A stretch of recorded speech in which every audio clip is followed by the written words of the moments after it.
Before you begin, remove the access panel and the front bezel. Removal. Rotate the drive's cage in an upward position. Disconnect the power cable and the SATA data cable from the hard drive. Squeeze the hard drive carrier handles and lift the hard drive assembly out of the chassis.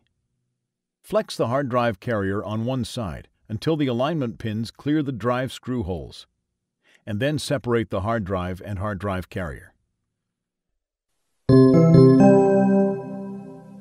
Replacement. Align the alignment pins on the hard drive carrier handles with the screw holes on the one side of the hard drive and insert the pins into the hard drive. Flex the hard drive carrier handle and insert the alignment pins into the screw holes on the other side of the hard drive. Slide the hard drive assembly into the bay on the chassis until it locks into place. Connect the power cable and the SATA data cable to the hard drive. Rotate the drive's cage to the downward position.